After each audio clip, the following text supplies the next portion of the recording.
harus dicopot. Makanya saya selalu bilang sama Pak Jaksa, kenapa saya mau lapor ke Jaksa? Periksa tuh sekalian BUMN, periksa tuh presiden bila perlu. Kenapa orang terbaik dicopot? Oke, baik.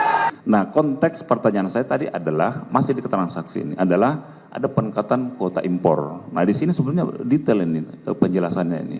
Ada misalnya tidak dapat diserap seluruhnya, tidak dapat masuk ke Pertamina itu bahasa saksi. Ini yang konteks itu yang saya ingin tanyakan sebetulnya. Betul. Jadi agak berbeda dengan tadi ya. Ya, makanya saya sampaikan, kami Dekom, kan kita awam kan.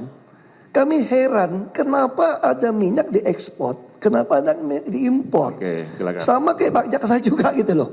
Kami tentu menduga ini penyimpangan kan, makanya di situ kita panggil direksi. Oke. Dari direksi dipanggil, kami jadi paham. Oh ternyata ini tidak semua kilang bisa ngolah. Terus yang kedua, teman-teman di kilang ini menolak kiriman minyak mentah dari hulu karena ada pasir, ada air. Makanya kami panggil direksi semua. Oke, sekarang kita bikin aturan baru. Kalau barangnya jelek, walaupun ini barang sendiri, tolak. Karena kalian sudah dibagi dari subholding. Tapi kalian tetap harus bisa produksi. Nah di sini kita sampaikan penyimpangan itu udah di-clearkan. Tapi penyimpangan mana yang jadi kita laporkan lagi, diperiksa audit? Soal editif. Kan di bawah B ada Pak. Ya, saya belum ke B. Nah, jadi itu yang saya sampaikan. Ya, jadi, poin A dulu. Nah, itu Pak. Oke, udah ya. Nah, ini kan kemudian saudara juga menerangkan satu istilah yang kemudian ketika ini terjadi impor, harga lebih tinggi. Sebentar ya, jangan dijawab dulu sebelum saya selesai. Nah, pertanyaannya adalah, apakah kemudian ada satu isu ya yang jadi perhatian khusus dari Dewan Komisaris ketika saudara menjabat itu?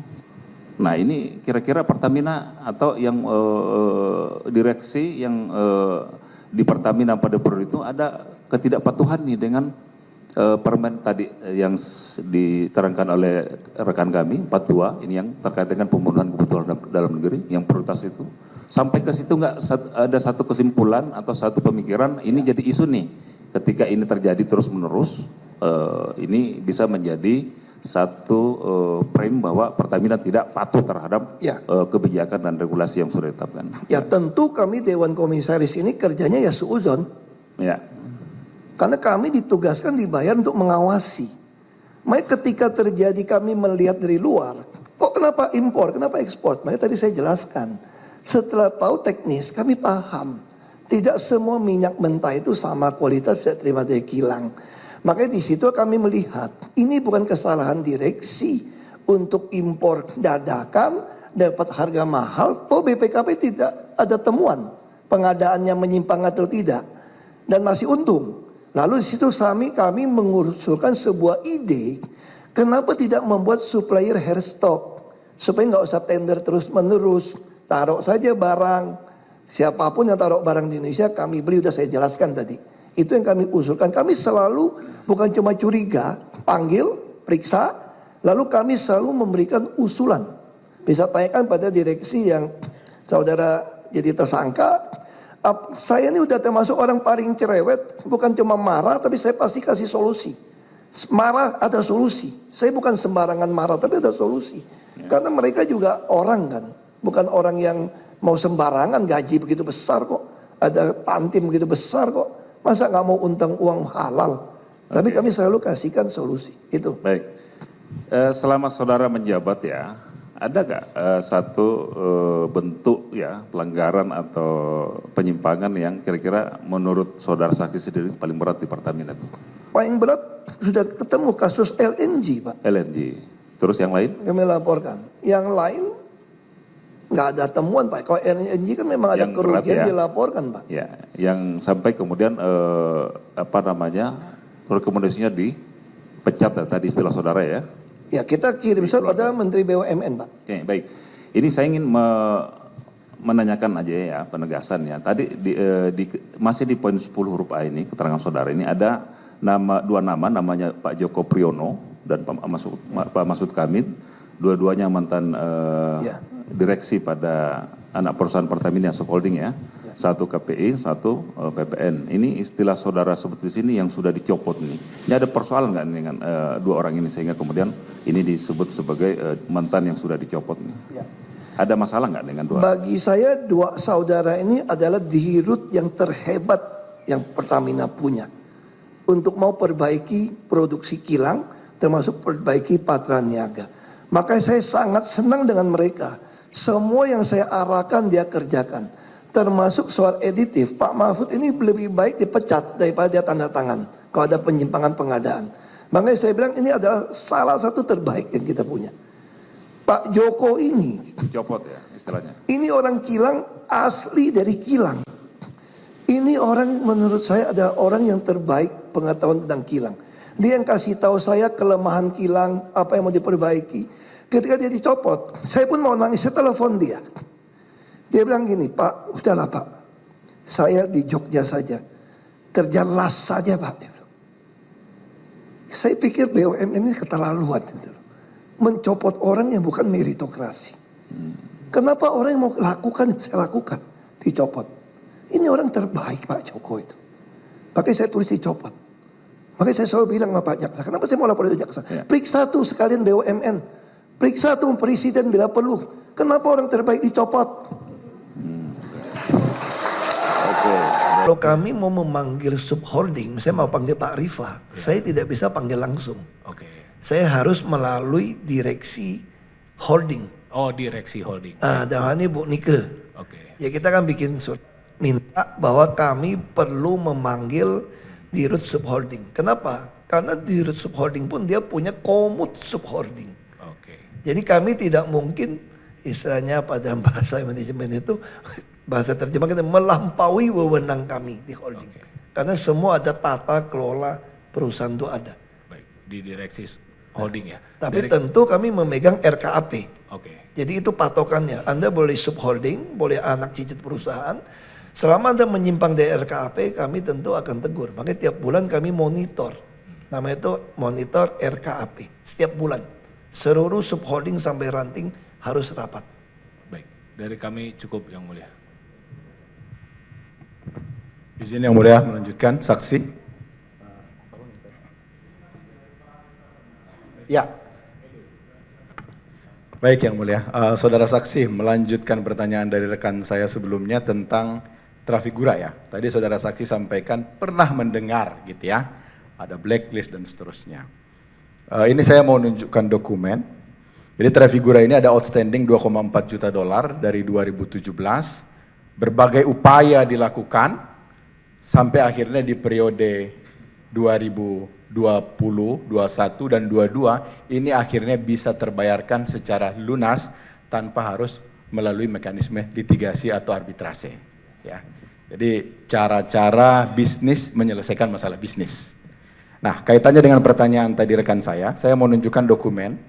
Jadi ini adalah notulensi tahun 2023. Yang intinya adalah penyelesaian sudah dilakukan sesuai dengan rekomendasi dan outcome-nya itu sesuai. Itu ada di sebelah kanan di kolom ketiga. Sebentar. Nah, nanti saya baca bawahnya yang mulia. Sebentar. Ya. Ditanyakan dulu kepada saksi, apakah saksi mengetahui hal ini? Ya saya ingat ini Pak. Saudara Karena, ingat? Ya kita ingat. Jadi waktu itu waktu itu dia mau ikut SHS kalau nggak salah ya. Saya ingat itu mau ikut SHS.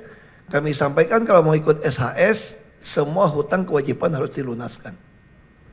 Saudara bilang begitu ke direksi? Waktu itu ngomong ke direksi itu. Jadi Ya. saya ingat saya begitu dalam rapat Dekom. Karena kalau dia nggak mau ikut kan kita mau buka SHS. Semua orang berhak naruh minyak mentah dan minyak di Indonesia.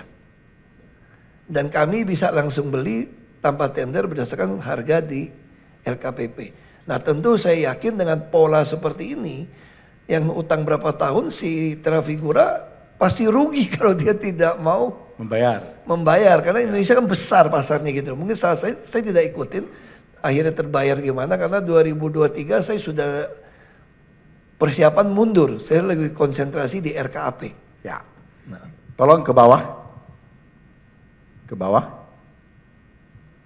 Nah ini proses ini diawasi oleh BPK semua di-assist oleh BPK, bahkan di sini ada tanda tangan oleh BPK, ada 3 orang, ketua tim, anggota tim, ada 2. Ketua timnya namanya Puji Arisandi. Yang intinya tadi adalah sesuai. Pertanyaan saya, melibatkan BPK agar proses utang piutang ini selesai, sesuai nggak sama rekomendasi yang tadi saudara sampaikan? Ya, sesuai.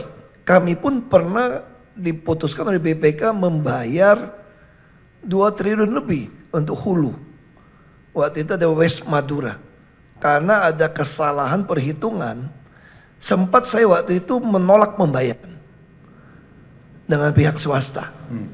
Udah dibayar, saya suruh tidak bayar, saya bilang. Ini belum diaudit. Enak aja kamu main bayar miliaran dolar begitu, jutaan dolar gitu ya. Gak bisa, ratusan juta. Lalu apa yang dilakukan?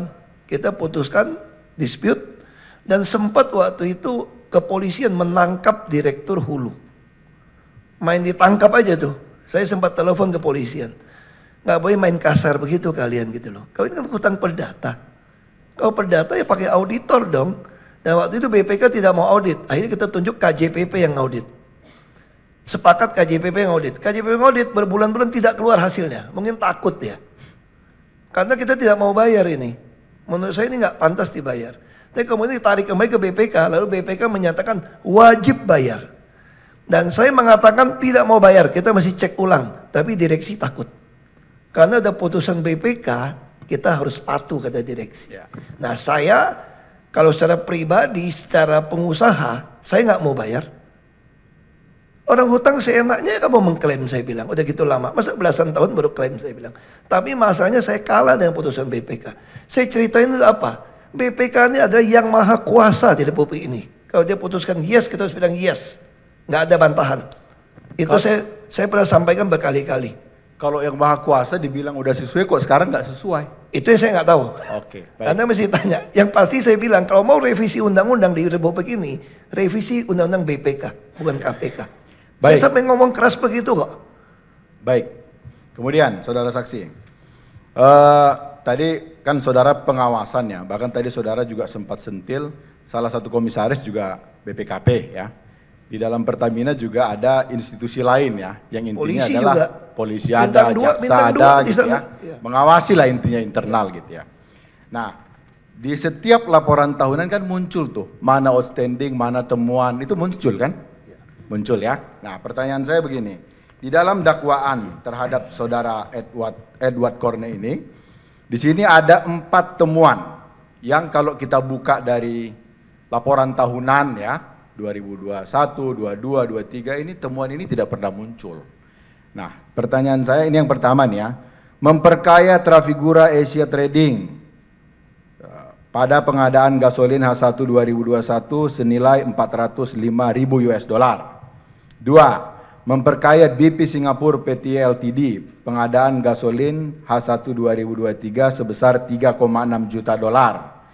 3. Memperkaya BP Singapura PT Ltd gasolin H1 2023 sebesar 745.000 US dollar.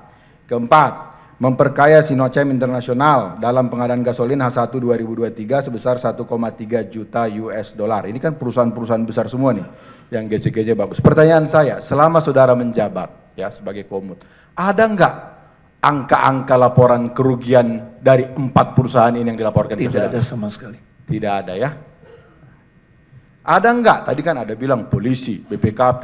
Kalau saya lihat si komisaris saat itu kan juga deputi investigasi BPKP. Ada enggak mereka laporkan secara personal? Ini ada 4 nih kerugian besar nih. Ada atau tidak? Tidak ada.